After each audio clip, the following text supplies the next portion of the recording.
இந்திய கம்யூனிஸ்ட் கட்சியும் Marxist communist கட்சியும் இணைந்து நடத்திய 79வது சின்னியம்பாளையம் தியாகிகள் தின பொதுக்கூட்டத்தில் தோழர் திருமதி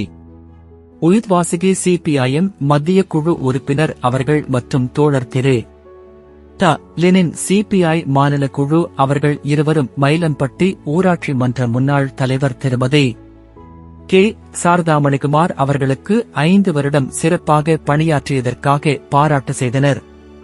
மயிலம்பட்டி ஊராட்சி மக்கள் சார்பாகவும் ஊராட்சி மன்ற தலைவர் சார்பாகவும் இந்திய கம்யூனிஸ்ட் கட்சி மற்றும் மார்க்சிஸ்ட் கம்யூனிஸ்ட் கட்சி மற்றும் அனைத்து இடதுசாரி அமைப்புகள், முற்போக்கு சிந்தனையாளர்கள் மற்றும் அனைத்து சூழ்நிலைகளிலும் என்னுடன் இருந்த கம்யூனிஸ்ட் கட்சி தோழர்கள், நண்பர்கள்,